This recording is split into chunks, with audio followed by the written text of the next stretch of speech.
Amara's father had already decided her future. He owed more money than he could ever repay, and one of the most powerful men in the region offered him a deal.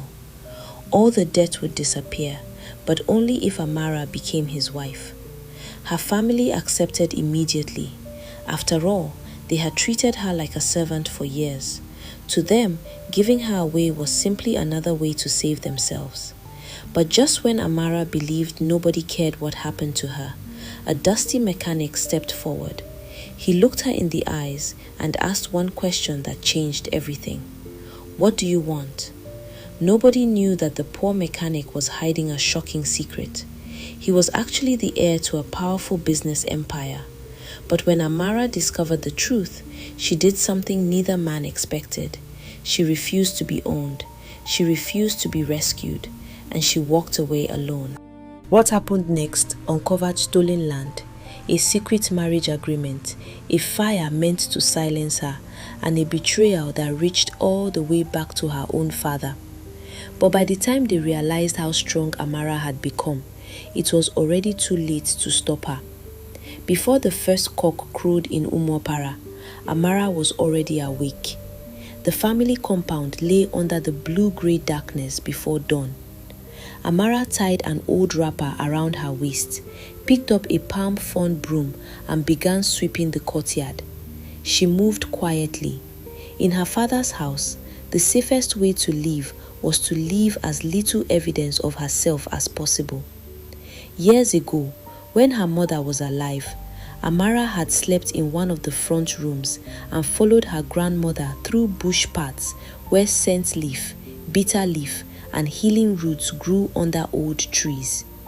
Then her mother died, and her father, Nnamdi Okafor, married Ngozi, who arrived with 2 daughters and slowly pushed Amara to the edges of the household.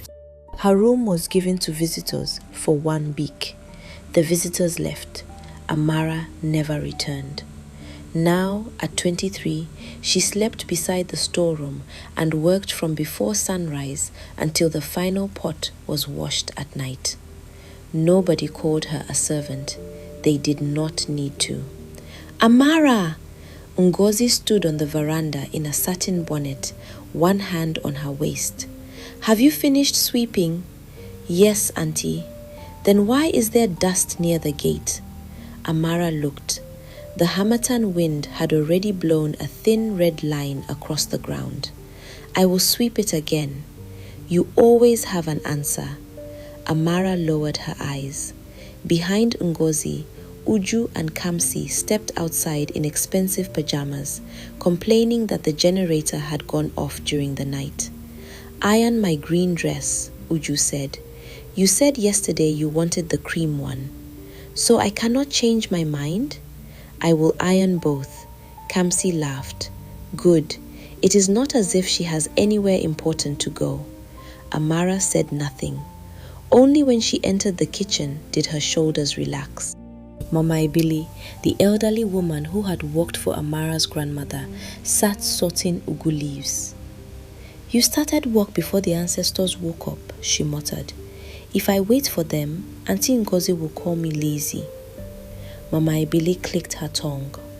One day, the person pressing another's head underwater will remember that the river also has a current.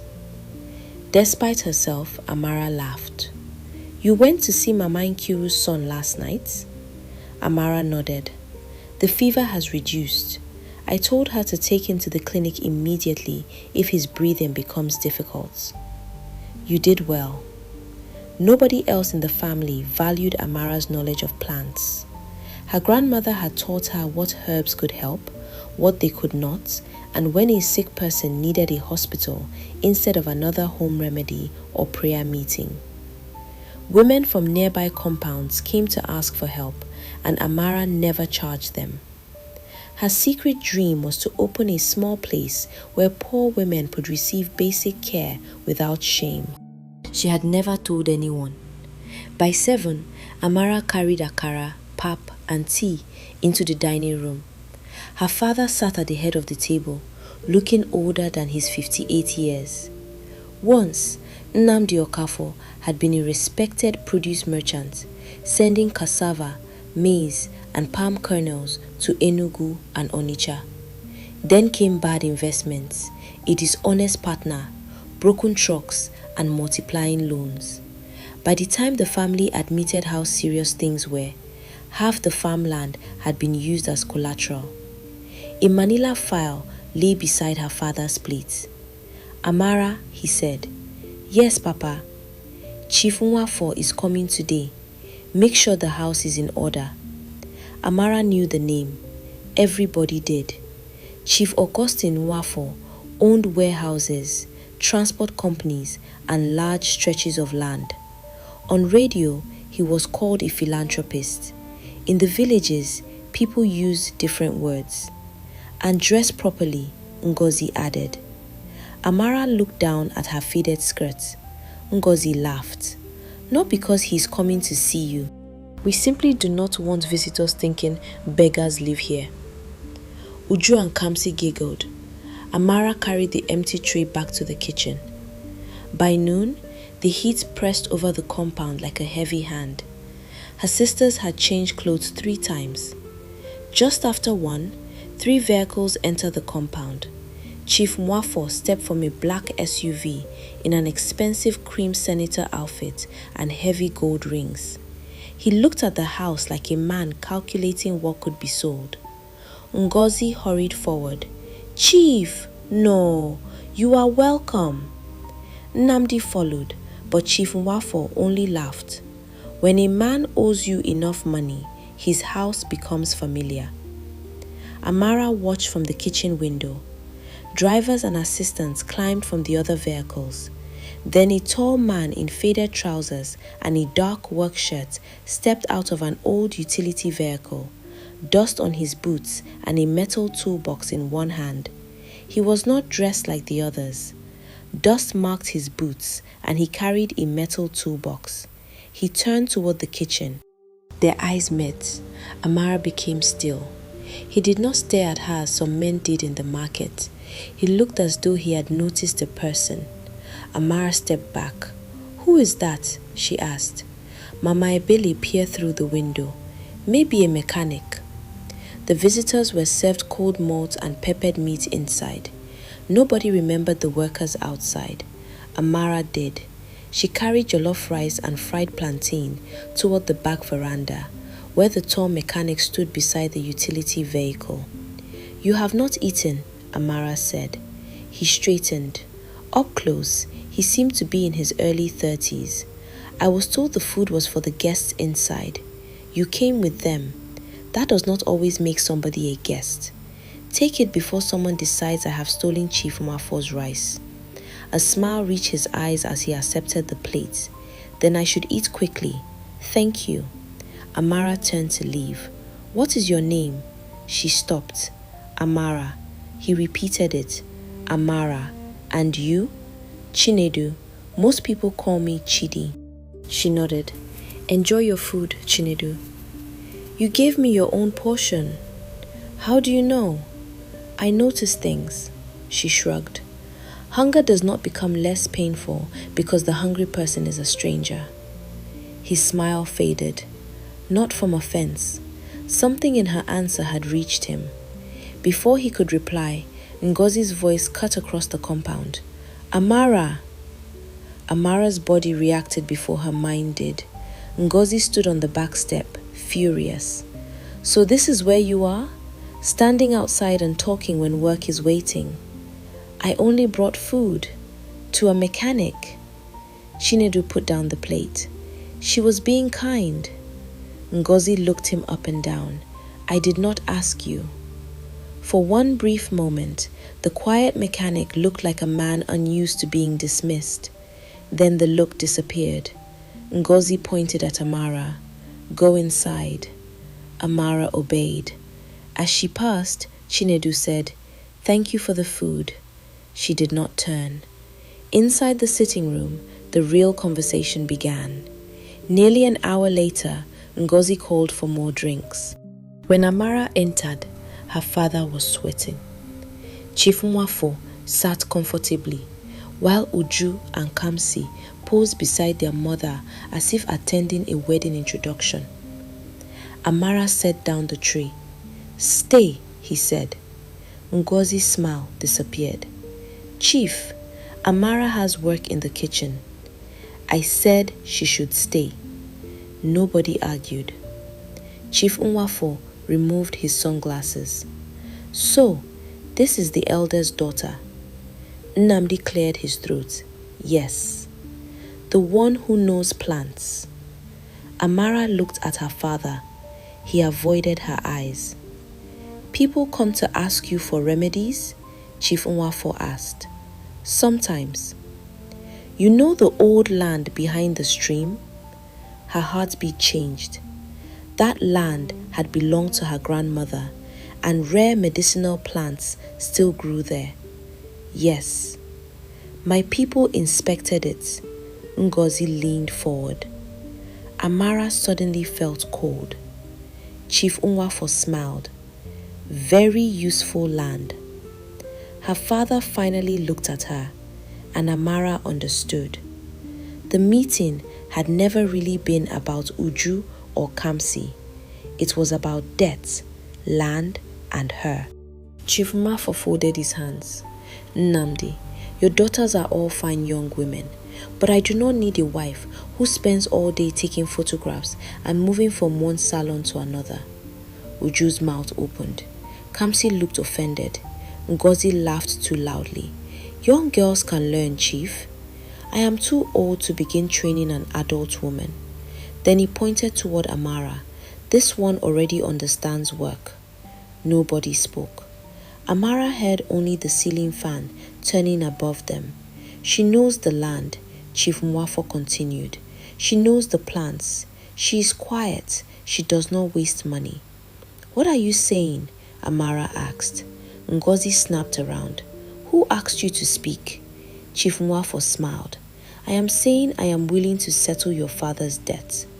Amara looked at her father. His eyes dropped. "In return," the chief said, "you will become my wife." The room went silent. Uju released a breath of relief, while Ngozi's face changed from shock to calculation. Only Amara could not move. "No." The word escaped before fear could stop it. Her father looked up sharply. "Amara." "No, Papa." His face hardened. "Go outside." "I said no." Ngozi stood. "Have you lost your senses?" Chief Nwafo remained seated, almost amused. Amara's hands shook, but she pressed them together. "You cannot agree to this without asking me." Nnamdi rose. "Enough." "No!" The second refusal was louder. Her father stared as if she had become a stranger. Perhaps something inside her had finally opened its eyes. "I am not land," Amara said. "I am not one of your trucks. I am not something you can use to settle a debt." Ngozi crossed the room and grabbed her arm. "You ungrateful girl." Amara pulled free. That shocked everyone more than her words. Then the sitting room door opened. Chinedu stood there, the mechanic, the stranger, the man who had eaten the food meant for her. His eyes moved across the room and stopped on Amara. "What is happening?" he asked. Chief Mwafo's voice turned cold. "This is family business." Chinedu looked only at Amara. "Does she agree?" Nobody answered. He asked again, "Does Amara agree?" Chief Mwafo stood. "You forget your position." Something unreadable passed through Chinedu's eyes.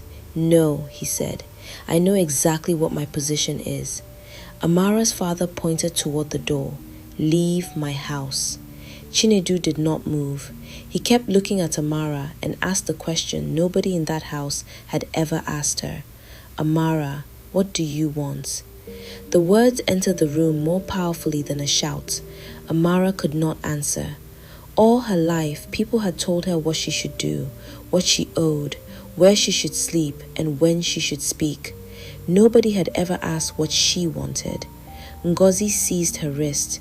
"Do not answer him." Chinedu's face became still. "Let her speak." Chief Mwafo laughed.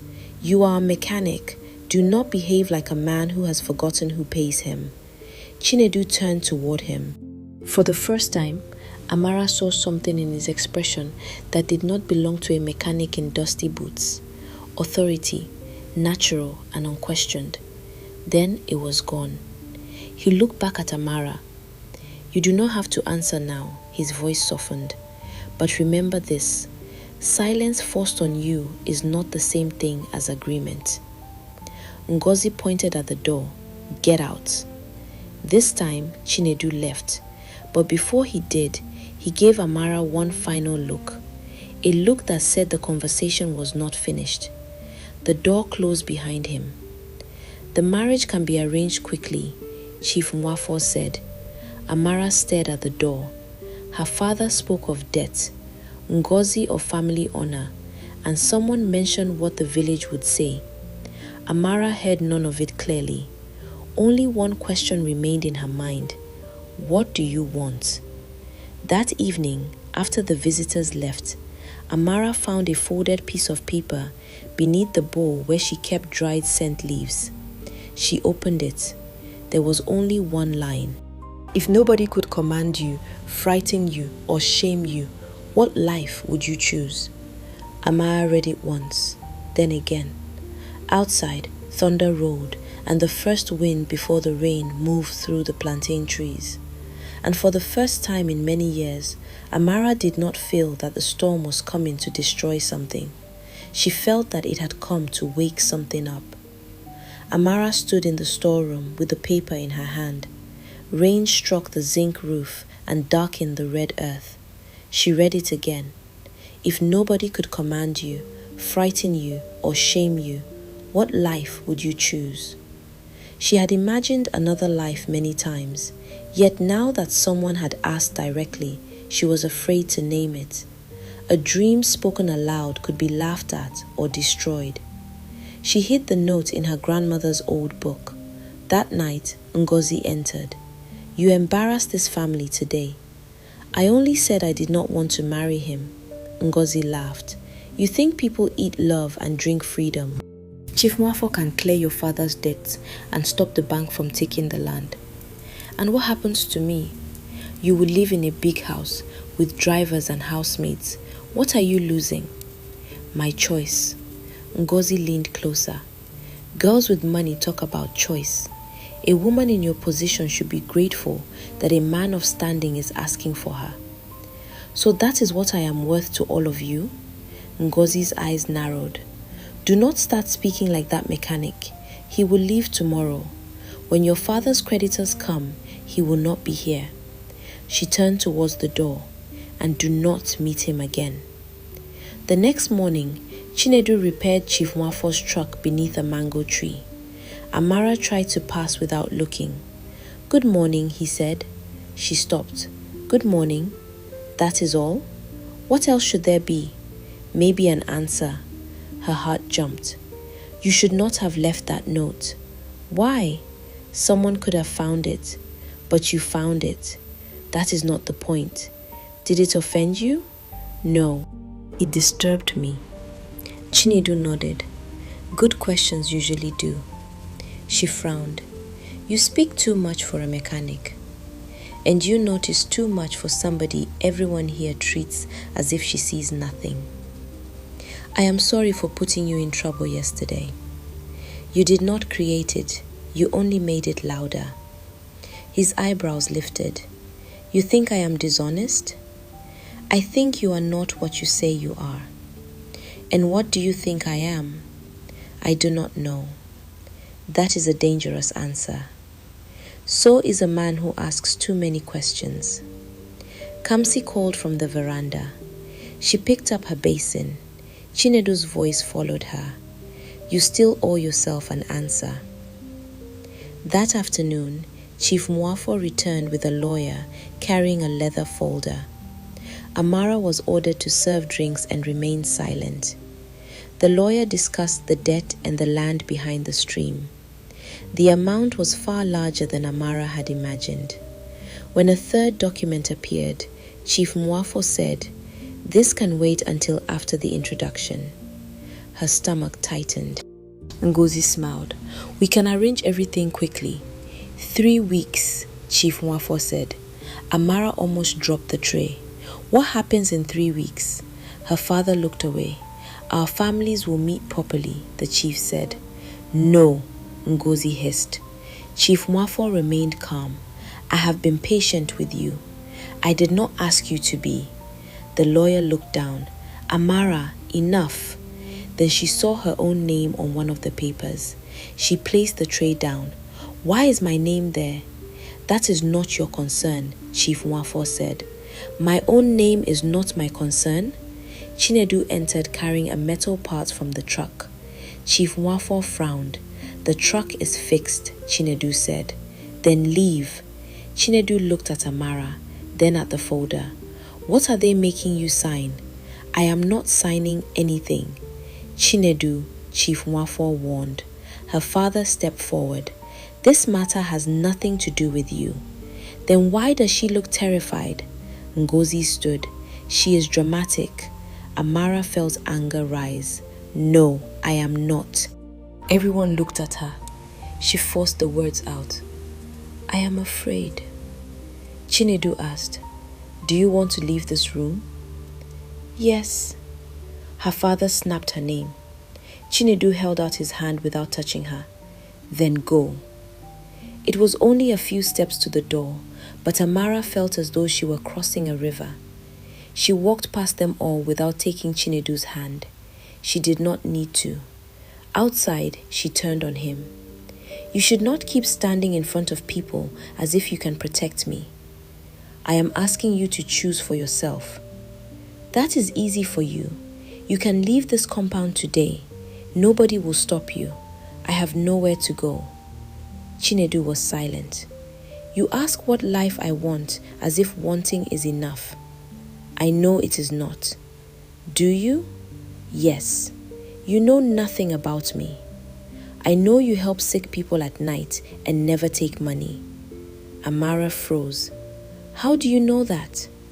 I heard people talking. He hesitated. You are lying. Who are you? Someone trying to help. That is not an answer. Footsteps sounded from the house. Ngozi appeared on the veranda. Amara stepped away. Go, she whispered. That evening, Amara went to the old cassava shed beyond the compound. Half the roof had collapsed, but the back wall still hid the place from the road. Chinedu was waiting. You followed me? No, I hoped you would come. Amara nearly left. Then he said, Tell me about the life you would choose. For a while, insects filled the silence. I would have a small clinic, she said at last. Not a hospital, something simple. A place where women can come before things become serious. Where traditional knowledge is used carefully and people still go to a proper doctor when they need one. My grandmother used to say, wisdom is knowing what a leaf can do and what it cannot do. I would grow herbs, teach girls, maybe train properly one day. Why do you speak as if all that belongs to another person? Because dreams need money. Courage does not pay rent, buy land, or stop a man like Chief Nwafo. Chinedu's face hardened. No, but courage decides whether you help him build your prison. Amara studied him. You speak as if you know men like him. I do. How? Again, he looked away. She stood. I am tired of half answers. Please, who are you? I will tell you soon. Soon is what people say when they want to control the truth. I am not trying to control you. Then stop deciding what I am allowed to know. She walked away. The next days filled with preparations. Fabric sellers came, measurements were taken, and women discussed food and music. Amara refused to participate. Chief Nwafo sent gifts. She returned them. He sent a phone. She left it unopened. He sent expensive lace. Ngozi kept it. Only Mama Ebele spoke to her normally. One evening, while they picked stones from beans, she said, A child who has never left the compound thinks every road ends at the gates. Are you telling me to run? Amara asked. I am telling you the world is larger than fear. Where would I go? People have started life with less than 2 wrappers and a cooking pot. Amara laughed despite herself. You make suffering sound simple. No, I make survival sound possible. 2 days later, Amara saw Chinedu near the stream, speaking with 3 men in clean shirts. One carried a tablet, another rolled maps. The moment Chinedu raised his hand, all 3 stopped talking. Amara hid behind a palm trunk. He pointed toward the old land. The men listened, obediently. A white SUV waited nearby. One of them called him Sir. Her heart pounded. Chinedu turned. He saw her. For 1 second, nobody moved. Then she stepped out. Chinedu said something to the men. They left immediately. Amara waited until the SUV disappeared. You have until I count to 10. Amara. 1. Let me explain. 2. Not here. 3. Please. 4. My name is Chinedu Ezani. She stopped counting. That is your real name? Yes. What else? He looked toward the stream. My family owns Eziani Agro and Logistics. Amara stared at him. The name was everywhere, on trucks, warehouses, and processing plants. Her father once said the Ezianis could change produce prices across 3 states. She laughed once, a shocked sound. You are lying again. No. You expect me to believe you run that company? I do. She stepped back. The dusty boots, the toolbox, the old shirts, everything now felt insulting. You made a fool of me. No. I gave you my food. I know. You stood there and let me think you had nothing. I never said I had nothing. You let me believe it. Yes. The honesty hurts more. Why? Because someone inside my company has been stealing from farmers, changing land records, and moving produce through false accounts. What does that have to do with Chief Mwafo? I am trying to find out. Some of the land behind your stream may be connected. I came with Mwafo because I needed him to believe I was nobody important. And me? His silence answered first. What about me, Chinedu? I did not expect you. You think that makes it better? No. Was I part of your investigation? No. Did you ask workers about me? Yes. Her eyes burned. So you spied on me. I wanted to know if you were safe. You had no right. I know.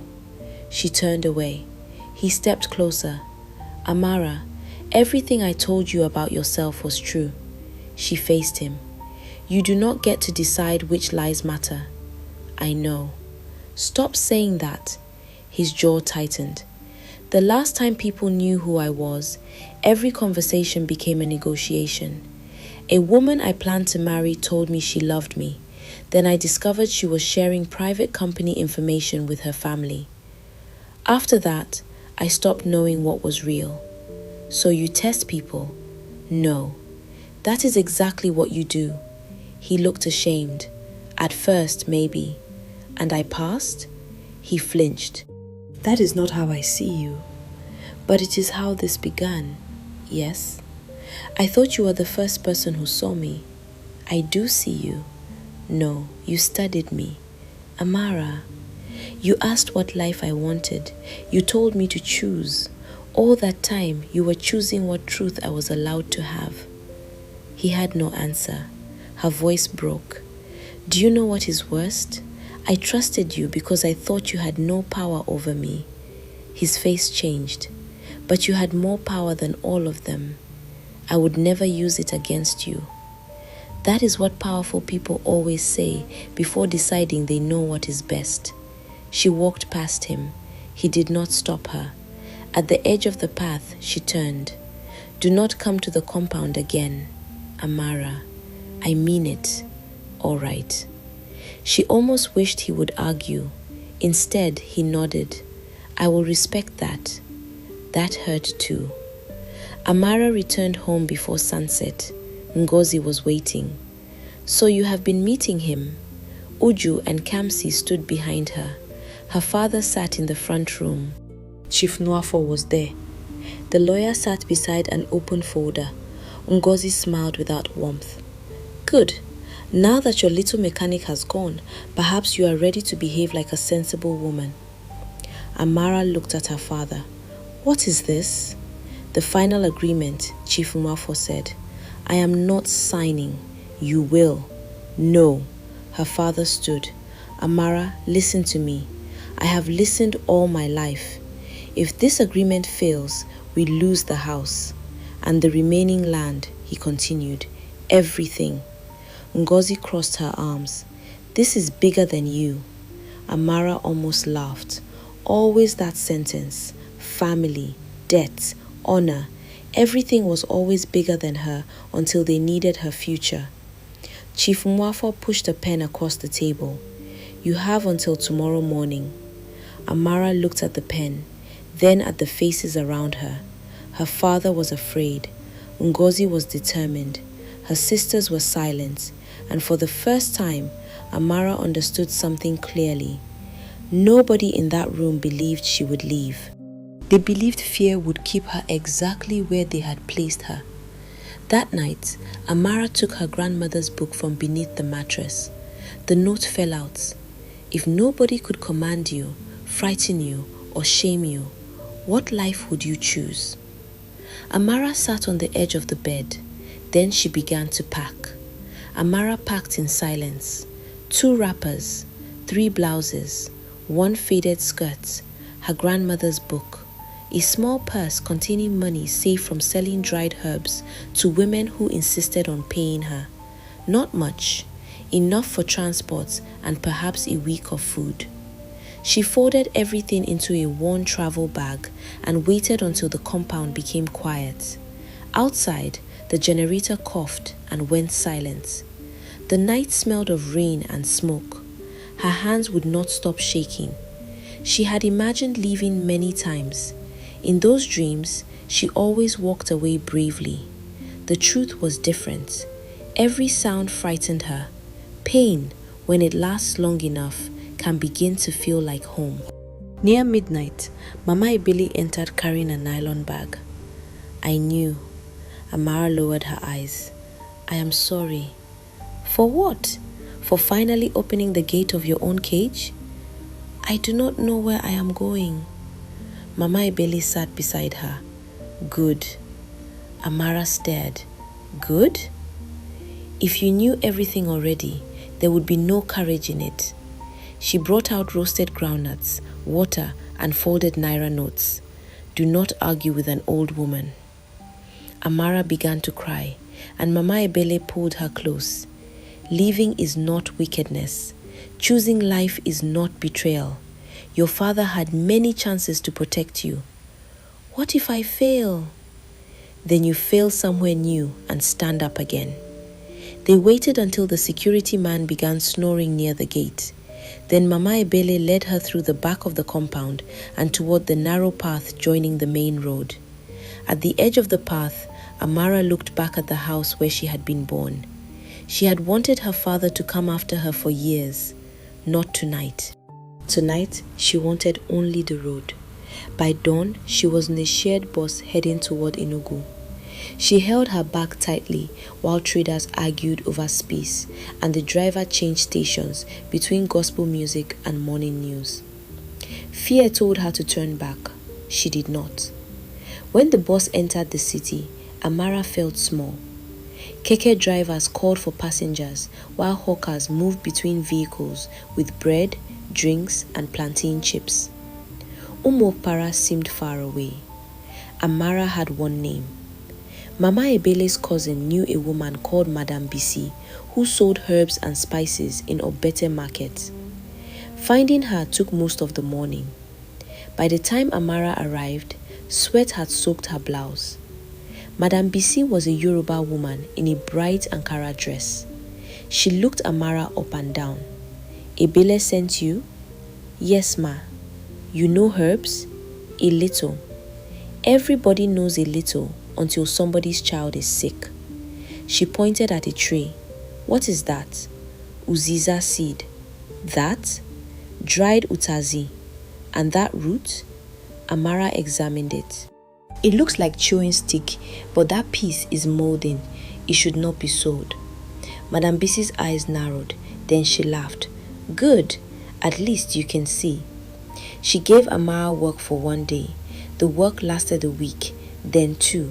Amara rented a tiny room behind a mechanic's workshop in Achara layout. The ceiling leaked, electricity came and went, and the bathroom was shared. To Amara, it was the first place that felt like hers. Nobody entered without knocking. The first night, she placed her grandmother's book beneath her pillow and slept for 10 hours. Her freedom was hot, noisy, and expensive. Some days, she ate only gari soaked in water with groundnuts. Yet every morning, her first feeling was relief. Madame Bisi noticed that Amara never guessed when somebody described symptoms. "Go to the clinic," Amara often said. Some customers complained, but Madame Bisi approved. A person who sells medicine must not love money more than truth. One afternoon, a frightened mother arrived, carrying a little boy burning with fever. The woman wanted herbs. "Take him to the hospital now," Amara said. "I do not have enough money." Amara removed almost all the money from her purse. "Go." Madame Bisi saw her. "You need rent." "I know. You are not wise." "Maybe." 2 days later, the mother returned. Her son had severe malaria and needed treatment immediately. The doctor said arriving when they did had probably prevented something worse. That story traveled, not because Amara had performed a miracle, but because she had refused to pretend herbs could solve everything. Soon, women began asking for her by name, and Madame Bisi gave her a small corner of the store. "Do not become proud," she warned. Amara laughed. For once, laughter came easily. Chinedu found her 3 weeks after she left. Amara was arranging jars when she saw him at the edge of the store. He wore a simple blue shirt and dark trousers. No toolbox, no disguise. Anger returned quickly. Madame Bisi looked between them. "You know him?" "Yes." "That answer sounds dangerous." Chinedu almost smiled. Amara did not. "What are you doing here?" "I came to see if you are safe." "I am." "I can see that." "Then go." He nodded. "All right." That should have pleased her. Instead, it annoyed her. "You came all this way to leave after 1 minute?" "You asked me to go." Madame Bisi removed her glasses. "Both of you are disturbing my business with nonsense." She pointed at Amara. "Go and eat." "I am not hungry." "Then become hungry somewhere else." She looked at Chinedu. "If you are buying, buy." He bought dried scent leaf. Madame Bisi charged him twice the normal price, and he paid without complaint. After he left, Amara stared at the road. Madame Bisi said, "You like him." "I do not." "Then your face is lying." "He lied to me." "You can be angry with somebody and still like him," Madame Bisi said. "Human beings are badly designed." Chinedu returned 2 days later, then again the next week. He never brought gifts or offered money. He bought tea nearby and spoke only when Amara allowed it. Sometimes they discussed nothing important. One evening, Amara finally asked, "Why are you doing this?" "Doing what?" "Waiting." "Because you asked for space, not disappearance." "And if I never forgive you?" "Then I will still be glad you left that house." She studied him. "You could solve half my problems in one afternoon." "Yes, but you do not." "No." "Why?" "Because I am trying to understand the difference between helping somebody and taking control of her life." A week later, A black SUV stopped near the market. 2 men stepped out. Amara recognized one from Chief Mwafo's compound. They approached the store. "Are you Amara Okafo?" "Who is asking?" "Your father wants you home." "My father knows I left. He says you were confused." "I am not." The second man smiled. "Chief Mwafo is ready to forgive this embarrassment." Madam Bisi came around the counter. "Forgive who?" The man ignored her. "Pack your things." Her heart pounded. "No."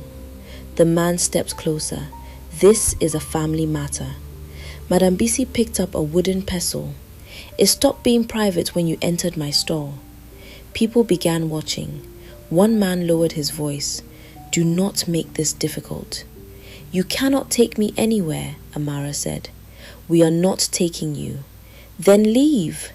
The man's expression changed. "You think that rich man will protect you forever?" Amara froze. "How do you know about him?" He smiled. "People know more than you think." Then they left. When the SUV disappeared, Amara's knees weakened. Madam Bisi caught her arm. "Sit." "I am all right." "No, you are standing. That is not the same thing." Chinedu arrived less than an hour later. "You knew," Amara said. His face hardened. "What happened?" "You knew they were watching me." "I knew there was a possibility." "Is that why you keep coming?" "Partly." She laughed bitterly. "So I am under surveillance from both sides." "No, do not lie again." "I have 2 people watching the street sometimes. Only the street." "You had no right." "I know." "Stop saying that." He fell silent. "You still think protecting me means deciding what I am allowed to know?"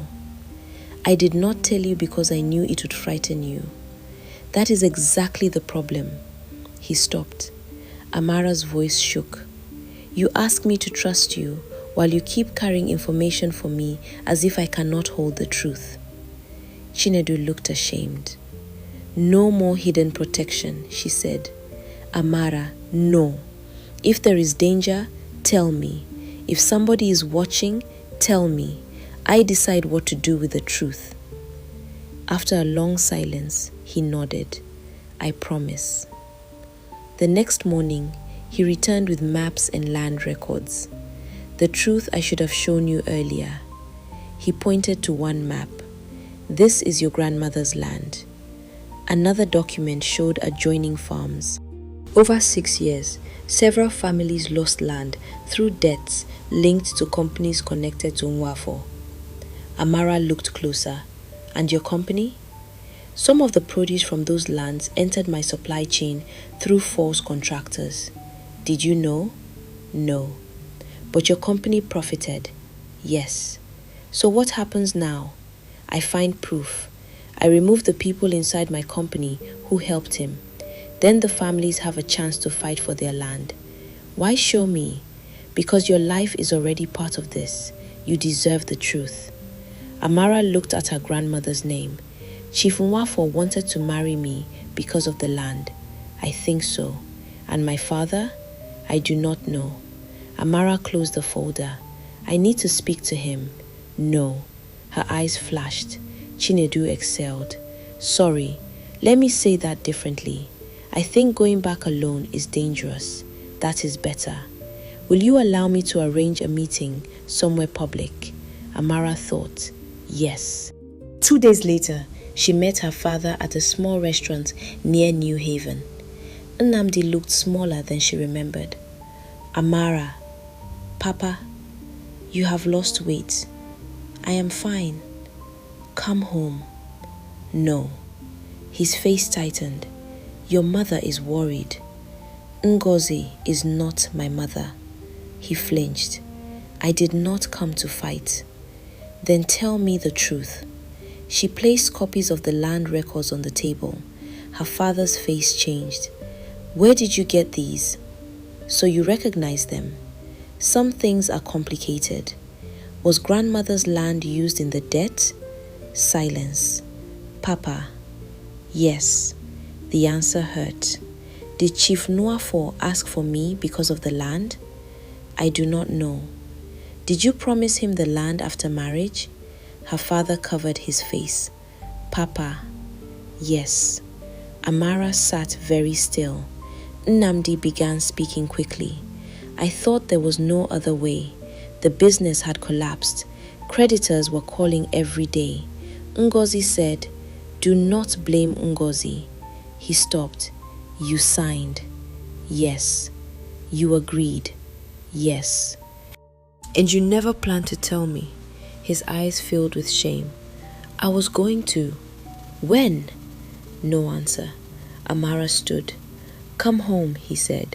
Why? We can fix this. There is no we anymore. Amara looked at the man she had spent years waiting to be brave. I kept thinking one day you would see what was happening to me and say enough. His mouth trembled. You never did. She left before he could answer. Outside, Chinedu stood across the road. He had promised not to enter unless she asked. Amara walked toward him. He did not touch her. My father knew. I am sorry. Do not say you can fix it. I was not going to. Do not say everything will be fine. I will not. She looked at him. Just stand here. So he did. They stood beside the noisy road while buses passed and evening clouds gathered. Amara cried quietly. Chinedu stayed close enough that she was not alone and far enough that she was still free. When the first drops of rain began to fall, Amara wiped her face. I am not going back. I know. I do not want your house. I know. I do not want your money. I know. She looked at him. But I may need help understanding those documents. This time, he smiled. That I can give. It was not forgiveness. It was not love. Not yet. But it was a bridge she had chosen to build with her own hands. When Amara entered the Ezeani Agro headquarters, she almost turned around. The glass building rose above Independence Layout as trucks moved through the compound. Amara had seen those trucks for years. Now she knew their owner. Chinedu met her in the lobby and led her to a small meeting room. A lawyer, a land surveyor named Nkem, and an older accountant called Mrs. Uche were waiting. Nobody looked surprised to see Amara. Chinedu had clearly told them she was part of the discussion. It mattered. They studied records from her grandmother's land and nearby villages. Whenever Amara asked a question, nobody laughed or spoke over her. Nkem showed a map. These plots were transferred through debt agreements. Several owners say they did not understand what they signed because they could not read the papers. In some cases, Mrs. Uche gave a tired smile. People explain many things when they need a thumbprint. They explain less when somebody asks for justice. Amara pointed to one village. My grandmother knew a woman there called Mama Ijeoma. She kept land boundaries in an old school notebook because her husband never trusted official papers. Nkem sat straighter. Could it still exist? I do not know. Chinedu asked, can we find out? Amara looked at him. We? He corrected himself. Can you find out? And will you allow us to help? She smiled. You are learning. Slowly. For the next month, Amara traveled with Nkem and sometimes Chinedu to villages where old people remembered boundaries better than officials did. Some families had receipts, others letters, and one old woman brought out a rusted biscuit tin filled with papers wrapped in nylon. People who became suspicious around lawyers spoke to Amara because she knew how shame could silence a person. She began with greetings and patience, not forms. Slowly, the pattern became clear. Companies linked to Chief Nwafo had targeted struggling families and used complicated loans to take their land. Produce from some farms entered the Ezani network through contractors hiding the source. The deeper Chinedu looked, the angrier he became. But Amara noticed something. He did not direct his anger at clerks and drivers beneath him. When a young employee admitted changing figures because a manager threatened to sack him, Chinedu protected the employee and went after the manager. Trust did not return like rain after drought. It returned like morning light, slowly enough that she noticed only when the darkness had reduced. One evening, they sat outside Madame Bisi's store after the market began closing. "You have been quiet," Chinedu said. "I am thinking. That usually means I should worry. Maybe. You could have hidden what your company did or blamed everybody below you. Yes, but you did not. Why? Because my name is on the building. That is a rich man's answer." He laughed, then grew serious. "My father used to say that when a business becomes large enough, people stop seeing the human cost of small decisions. I thought if I paid people well and hired educated managers, everything would work properly. That sounds convenient." It was. For a moment, they both laughed. After that, Chinedu came to the market more often. Madame Bisi still charged him too much, and he still paid. Sometimes, Amara allowed him to walk her home, and they spoke about rain, food, and the books her grandmother had left. One night, he brought a photocopy of an old agricultural journal about medicinal plants. "This is dangerously close to a gift," Amara said. "It is information."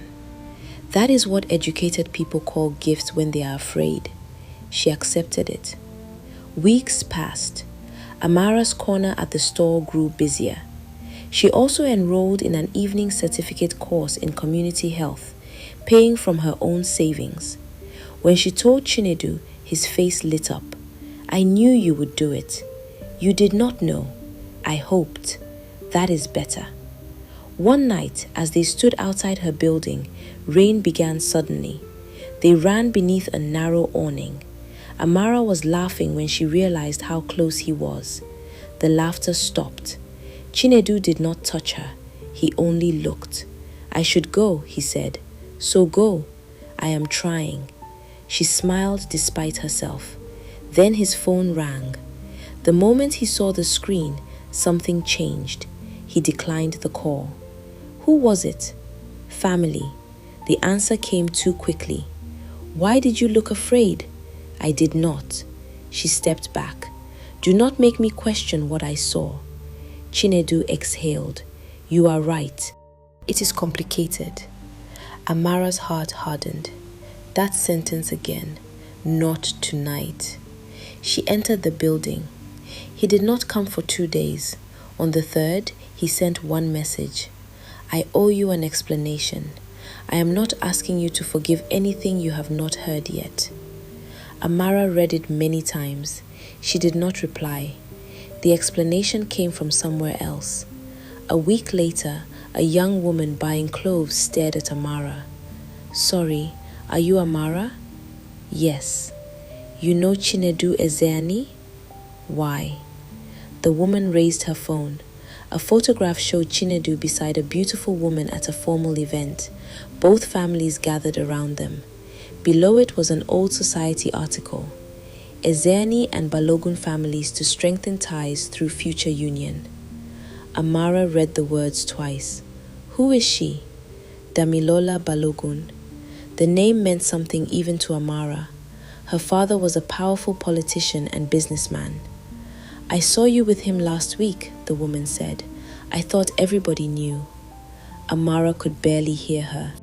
The photograph was 3 years old enough to explain nothing and new enough to destroy peace. That afternoon, Amara went to Chinedu's office without calling. His assistant saw her face and opened the office door. Chinedu stood near the window, speaking on the phone. When he saw Amara, he stopped. She placed her phone on his desk. The article was open. His face changed. That was all the answer she needed. "How long were you going to wait?" "Amara." "How long?" "I was going to tell you." "When?" "Soon." She laughed sharply. "You promised no more hidden truths." "I know." "Stop saying that." He came around the desk. She stepped back. "Do not." He stopped. "Is she your fiancé?" His silence lasted too long. Yes. Amara felt the floor shift, but it is not a normal engagement. Of course. Please listen. No, just answer. He nodded. Our families arranged it years ago. Did you agree? At the time, yes. Are you still engaged? Technically. The word hit harder than anything else. The Balogun family helped protect major contracts when my father was ill, he said. The agreement became tied to business interests. So your marriage is a contract. It was supposed to be. Does she know you want out? Yes. Does the public? No. Did I? His face fell. No. Amara turned away. I should have told you, he said. You should have. Why didn't you? I kept thinking I needed to solve it first. I was afraid of losing you. She faced him. You did not have me to lose. The words hurt him. She did not soften them. What exactly am I, Chinedu? His face went pale. Do not ask that. Why? You had time to sit with me, walk through villages, drink tea at the market, and look at me as if... Her voice broke. As if what? As if I mattered. You do? No. If I mattered, I would have known. Silence filled the office. Chinedu looked at the floor. I was wrong. Yes. I thought I could end the agreement without dragging you into it. So you decided for me again. He closed his eyes. Yes. At least he did not argue. That almost made it worse. Amara picked up her phone. I need to go. Please do not disappear. You do not get to ask that. You are right. His voice shook. But I am still asking. She left. For the next week, Amara avoided him. He sent no gifts, drivers, or dramatic messages. Only one letter arrived, and she kept it unopened. At night, she told herself she had been foolish. Chinedu belonged to a world of family agreements and political alliances. Still, she had believed honesty could make the difference. Then the consequences began. A government contract connected to the Balogun family was suspended. A bank delayed one of Ezeani Agro's expansion loans, and newspapers reported tension between two powerful families. Madame Bisi placed a newspaper beside Amara. Your rich man is causing noise. He is not my rich man. Fine. The rich man who looks at you like food after fasting. Amara glared. Madame Bisi tapped the paper. He publicly rejected the marriage arrangement. Amara froze. What? Read. The report said Chinedu Ezeani had confirmed that the long-rumored family union would not take place. Sources described serious tension over the decision. Amara read it twice. Then she saw him across the road. He did not approach. He waited. Amara walked toward him. Did you do this because of me? Yes. I did not ask you to.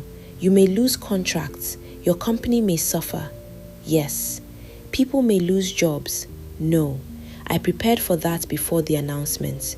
We may lose money and influence, but I will not allow workers to pay for my decision. Why now? Because you were right. Amara looked away. I was trying to solve everything privately so I could keep all the benefits and still choose my own life. That is not choice. That is convenience. I know. This time she did not tell him to stop. He looked exhausted. I am not asking you to come back to me. There was no us.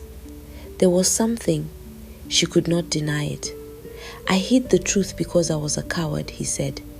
Ending that agreement should have happened before I asked you to trust me. And Damilola? She did not want the marriage either. Our families had built too much around it. So she agreed to end it? Yes, publicly. Then why do you look like you have not slept? My uncle called me a disgrace. 2 directors threatened to resign. 1 bank wants new guarantees. And you are here. Yes. Why? Because I wanted you to hear the rest from me. I chose to end it because it was wrong to live one life publicly and want another privately. Amara's eyes burned. Do not make me the reason for a noble sacrifice. I am not. He stepped closer, then stopped at the distance she had taught him to respect. You were the reason I stopped pretending the arrangement was harmless. That is different. For a moment, neither spoke while traffic moved behind them. Amara said, "This does not repair everything. I know. It does not make me trust you again. I know. And I am not coming back because you lost money. I would hate that." She almost smiled. Chinedu reached into his pocket and brought out a folded report. The internal audit is complete. Amara frowned. What happened? 3 senior managers have been suspended. We found enough evidence to connect one contractor to Nwafo. Her attention sharpened. And the land? We are close. Close to what? Proving that some transfers were fraudulent. Amara took the papers. Their fingers brushed and she stepped back. I will read them. Chinedu nodded. Thank you. That is not forgiveness. I know. She looked at him, but it is not goodbye either. Hope appeared in his face. Amara walked away before deciding whether that frightened her. That night, she finally opened his letter. There was no declaration of love, only one sentence. I am learning that honesty offered after discovery is not honesty. It is damage control, and I am sorry I made you learn that through me. Amara folded the letter. Chinedu had hurt her. He had also changed course when it cost him something.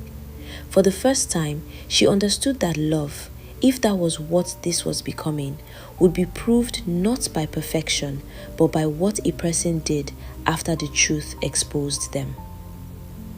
Smoke was the first warning. Amara woke before dawn. Then she heard shouting from the street. Fire! Fire! She ran outside. Orange light jumped against the sky. Madame Bisi's store was burning. People were already throwing buckets of water. Plastic containers cracked in the heat. Madame Bisi, I am here! Amara turned. The older woman stood across the road, coughing. You are safe? Leave me! The records! Amara looked at the store. Her notebooks were inside. The copies of land documents, her grandmother's book. No. She ran forward. Somebody caught her around the waist. Amara, Chinedu. Let me go! You cannot go inside. The roof is falling. A section of zinc roofing collapsed with a violent crash. Amara stopped fighting. By sunrise, little remained. Shelves had collapsed. Jars were broken. Dried leaves had become wet ash. Madame Bisi sat on an upturned crate while Amara stared at what had been her corner of the store. Chinedu crouched near the blackened floor and lifted a warped metal box. What is this? Amara stared. The biscuit tin. It had belonged to Mama Ijoma, the old woman from the village. Inside were copies of receipts and handwritten land records. Most of the papers had survived. Not everything burned, Amara whispered. Chinedu looked toward the back wall. The fire started there. How do you know? The electrical line did not burn first. A police officer nearby heard him. You are an expert now. No, but my company has lost warehouses to electrical fires. This is different. The officer shrugged.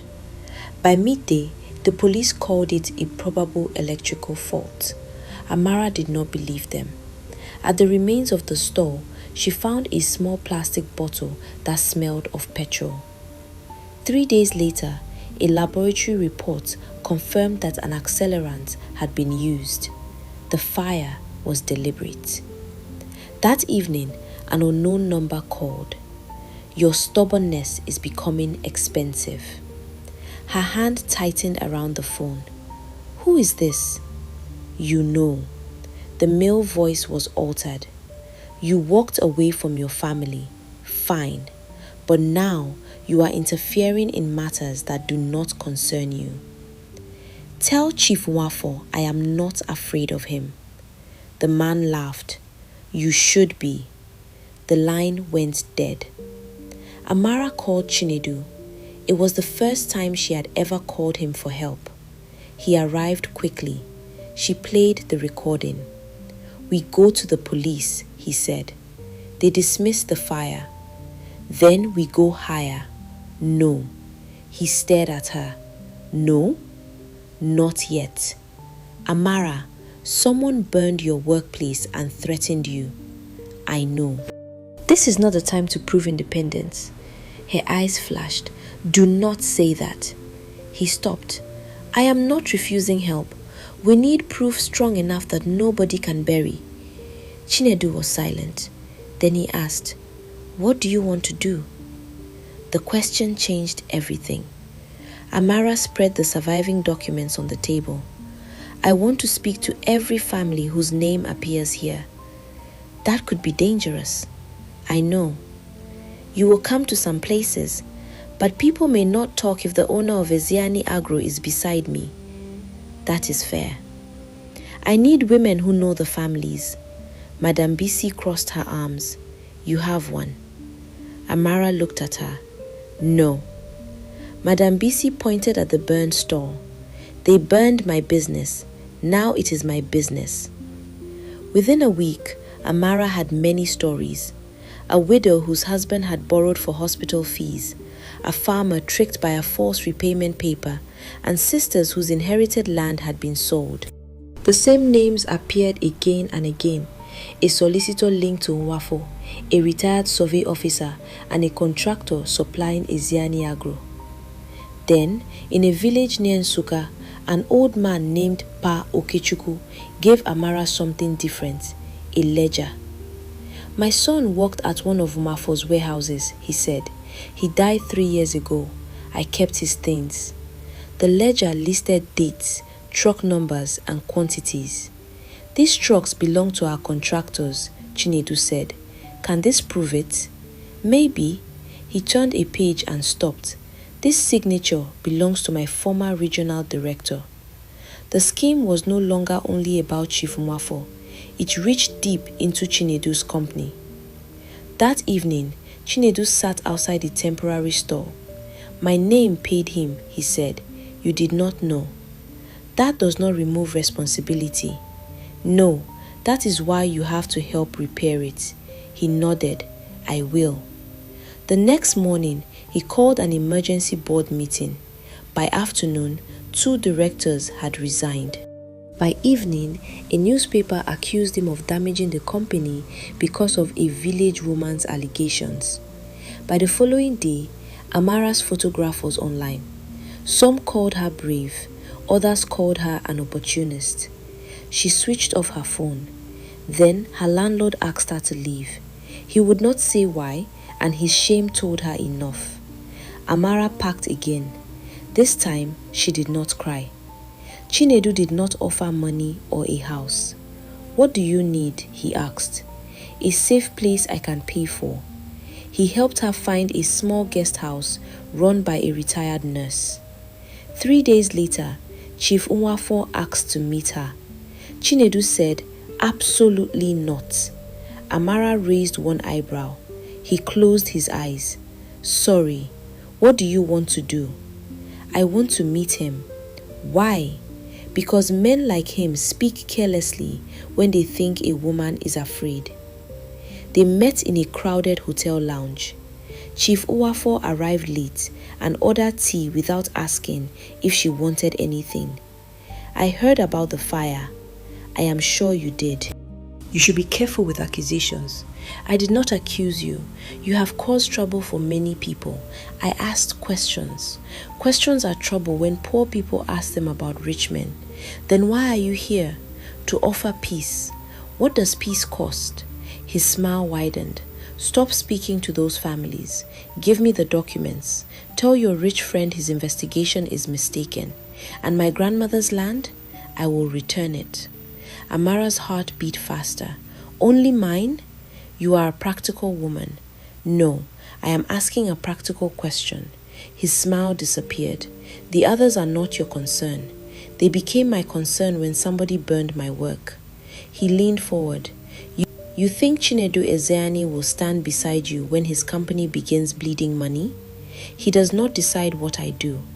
Every woman says that until the man paying the bills changes his mind. He does not pay my bills.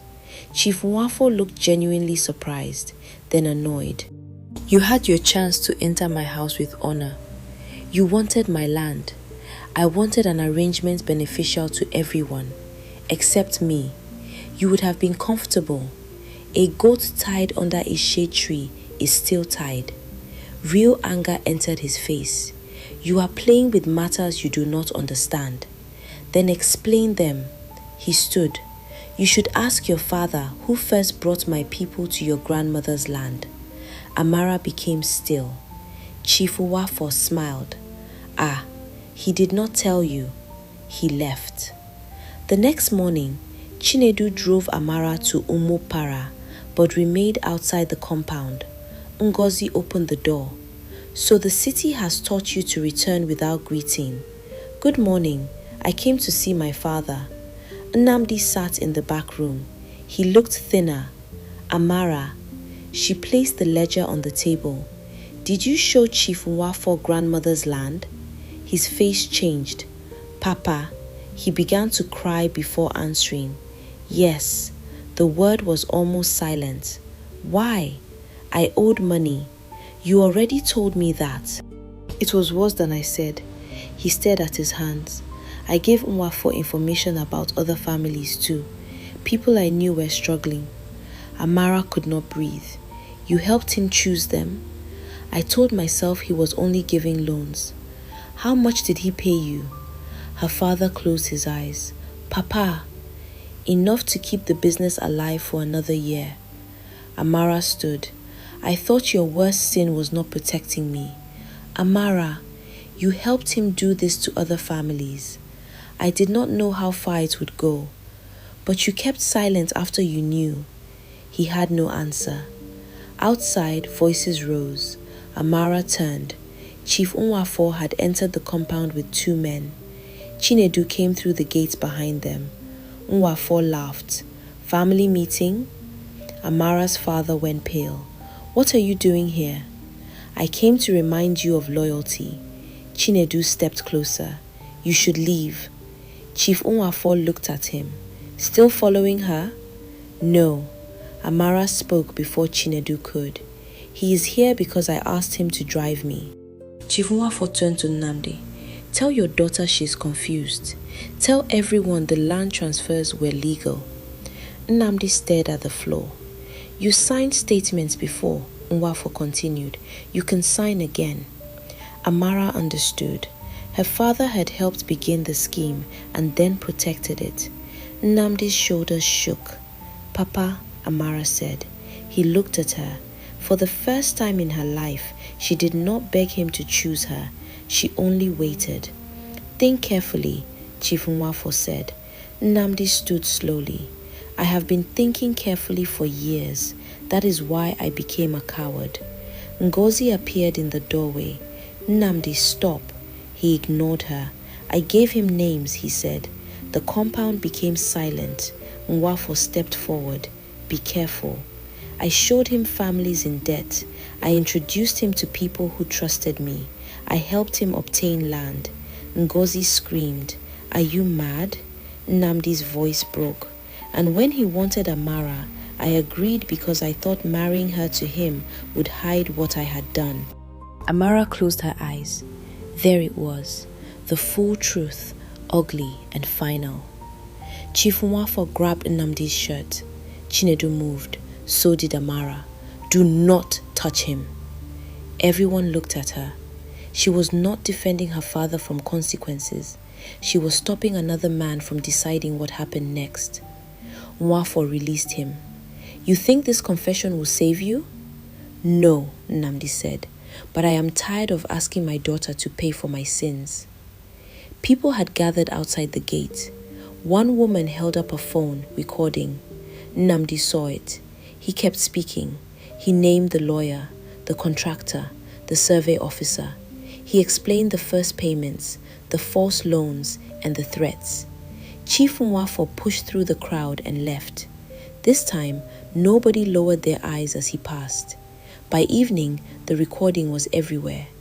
The next morning, investigators arrived. Not the local officer who had dismissed the fire, a larger team with warrants. For weeks, the story spread. Warehouses were searched, accounts frozen, and officials questioned. Chief Nwafo was charged with fraud, conspiracy, and intimidation. The case would take time, justice often did, but his power cracked and more voices came through. Amara returned to the burned market one evening. A new temporary store stood where the old one had been. Women from 3 villages had helped rebuild it. Madam Bisi watched from a plastic chair. "You have become troublesome." "So you say." "Good." Chinedu arrived and stood beside Amara. "How is your father?" "I do not know." "You have not spoken to him?" "Not yet." "Do you want to?" "I do not know." Chinedu nodded. Amara looked at him. "I used to think forgiveness meant opening the door again. What do you think now?" "That sometimes it only means refusing to carry poison." He was quiet. Then he said, "You changed everything." "No." Amara looked at the women rebuilding the store. "We did." Chinedu smiled. This time, she reached for his hand first. "This is not a promise," she said. "I know. It is not forgiveness for everything. I know. And it does not mean you can start deciding things for me." He laughed. "I definitely know." Amara smiled. For the first time, holding his hand did not feel like being rescued. It felt like standing beside someone. And she finally understood the difference. For a long time after Chief Nwafo's arrest, Amara did not trust good news. Each victory seemed temporary. A court order could be challenged. A witness could become frightened. A document could disappear. So when the first families received notice that their land claims would be reviewed, she read the papers 3 times. When one widow recovered a cassava farm taken years earlier through a fraudulent loan, Amara traveled to the village and watched the woman kneel in the red earth, pressing both hands into the soil as if greeting a lost child. That night, Amara cried. Not because everything was repaired. Some land had been resold. Some families had scattered. Some people who helped Chief Nwafo would escape with less punishment than they deserved. But the silence had broken. That mattered. Chinedu's company also changed. Contractors were removed, managers prosecuted, and an independent team created to review land and supply agreements. The decision cost money. Several investors complained. One newspaper called Chinedu reckless. Another said he had allowed emotion to damage a respected company. He read the articles and went to work.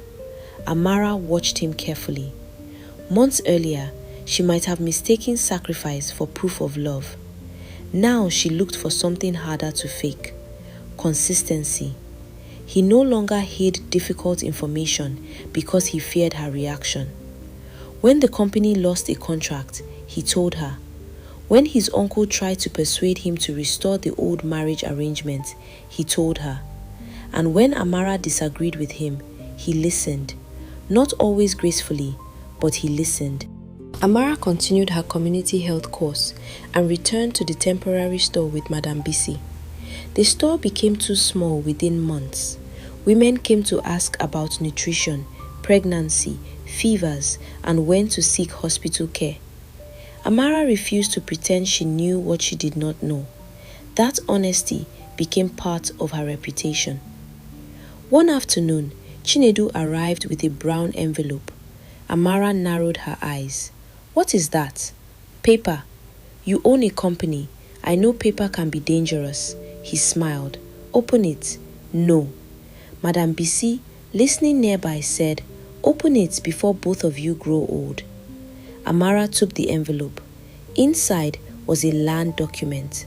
Her grandmother's name appeared in the history of ownership. At the bottom was Amara's, only hers. She looked up. "What is this?" The land behind the stream was released from the disputed debt claim. I know that. It has been transferred legally to you. Her breath stopped. You bought it? No. Did your company pay for it? No. Did you pressure my father? No. Then how? Nkem traced the title. The original transfer from your grandmother was never completed properly. Once your father admitted the debt documents were fraudulent, the claim became easier to challenge. Amara looked again. It is mine? Yes. All of it? Yes. And there is no condition? No. No business agreement? No. No marriage discussion hidden on page 12? He laughed. No. Amara's eyes filled with tears. Chinedu reached toward her, then stopped. She closed the distance herself. For several minutes, she stood with her face against his chest and the documents pressed between them. Madame Bisi pretended not to watch. That land became the beginning, not of a mansion, of work. The center opened 11 months later. It was simple. 2 consultation rooms, a small classroom, a herb garden, a shaded waiting area, a water tank. A retired nurse came twice a week. A doctor from Enugu visited twice a month. Women could ask questions without being mocked. Girls attended lessons about health, education, and basic financial skills. Above the entrance, a wooden sign carried her grandmother's name, the Ebele Women's Health and Learning Center. When Mama Ebele saw it, she began to cry. You named it after me? After Grandmother Ebele, and after you too. The old woman wiped her face with her wrapper. You want to kill me with happiness. Her father came too. Nnamdi stood outside the gate for a long time before entering. For months after his confession, he had cooperated with investigators. He had sold the remaining family vehicles and part of the house to repay some debts. Ngozi had moved with Uju and Kamsi to a smaller property owned by a relative. Nnamdi now lived quietly in Enugu. He had written Amara several letters. She had read them all. She had answered none. That day, after most guests left, she found him under a mango tree. Papa, his face crumpled. My daughter. She remained where she was. He understood. I am not asking you to forget. Good. I am not asking you to take care of me. Good, he nodded. I came to see what you built. Amara looked toward the center. It is beautiful. Yes. You did what I should have helped you do years ago. She did not comfort him. That was no longer her job. I used to tell myself I was weak because life had been hard on me, Nnamdi said. I see now that weakness can still hurt people. Amara said nothing. I failed you. Yes, I am sorry. The apology did not return her childhood, but forgiveness, she had learned, was not pretending the wound never existed. Sometimes it was refusing to let the wound choose the rest of your life. I do not hate you, she said. Nnamdi began to cry. But I cannot be the daughter you want because you have finally become the father you should have been. He nodded. I understand. You may visit the center. His eyes lifted. As a visitor? For now. It was exactly as much as she was ready to give. Ngozi did not come. Neither did Uju or Kamsi. But 6 months later, Amara received a message from Kamsi. Can I see you? Amara almost deleted it. Instead, they met at a cafe. Kamsi looked different, without expensive clothes and confidence built on other people's humiliation. I am sorry, she said. Amara waited. I was cruel because mommy made it normal, but I am not a child anymore. I knew. Yes, you knew. I do not expect us to become sisters suddenly. Good. Kamsi almost smiled through tears. I deserve that. No, this is not punishment. It is truth. Amara stirred her drink. I forgive you. Kamsi looked shocked. But forgiveness does not mean access. If you want a relationship with me, it will be built slowly, with respect. The first time you treat me like the person you used to think I was, I will leave. Kamsi nodded. All right. Amara did not know whether her sister would truly change. But for the first time, she understood that a boundary could be an act of peace rather than anger. The sun was low, turning the leaves gold. Chinedu stopped. Amara. Something in his voice made her suspicious. What have you done? Nothing. That is not convincing. I want to ask you something. She folded her arms. He did not kneel. He did not bring musicians. He simply stood in front of her. When I met you, I thought helping meant removing obstacles. Amara listened. Then I learned that powerful people sometimes call control help because it sounds kinder. Her eyes softened. You did. I am still learning. Yes. Must you interrupt? Yes. He smiled. Amara, I do not want to rescue you. You never needed that. I want to stand beside you when things are difficult, argue with you when you are wrong, admit when I am wrong, and build a life where neither of us has to become smaller for the other to feel powerful. Her throat tightened. He took a small box from his pocket. Inside was a ring that had belonged to his mother. Will you marry me? Amara looked at the man who had first met her in dusty clothes, the man who had lied, the man who had learned, the man who had hurt her and changed because truth forced him to grow. The girl she had once been would have believed marriage to a wealthy man was the ending. Amara knew better now. Marriage was not rescue. It was another choice, her choice. Yes, she said. Chinedu closed his eyes. Say it again. No. Amara, she laughed. Yes, Chinedu Ezeani, I will marry you. The wedding took place on her grandmother's land, not in a luxury hotel. Under canopies decorated with white cloth and green leaves, surrounded by family, workers, villagers, and women from the center. There was music from morning until night. Aunties arrived in matching asoebi. Men argued over seating. Children stole meat from serving trays. Madame Bisi supervised food as if she were commanding an army.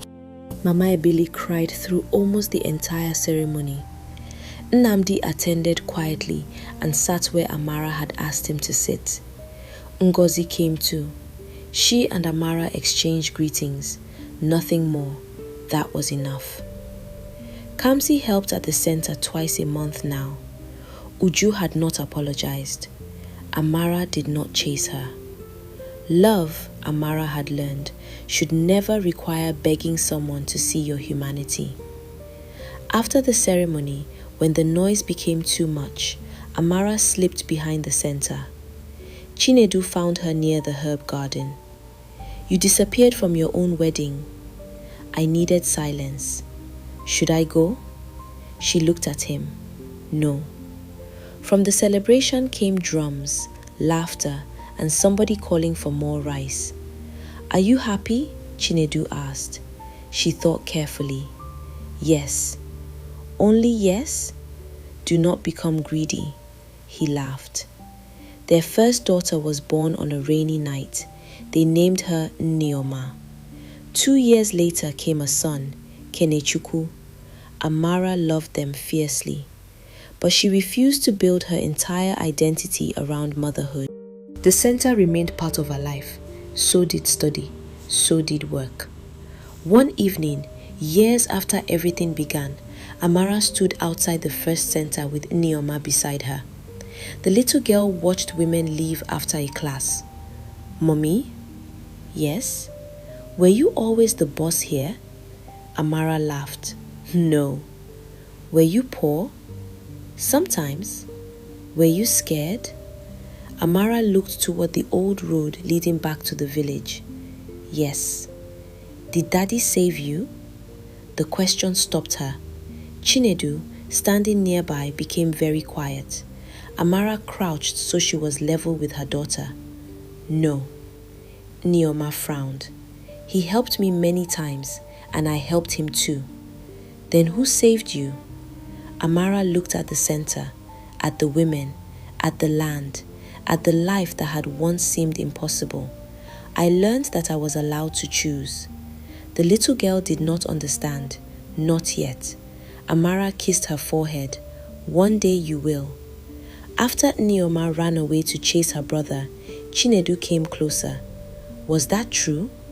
Amara looked at him. Yes. Then she took his hand. You did not save me. I know. But you stood beside me while I learned to save myself.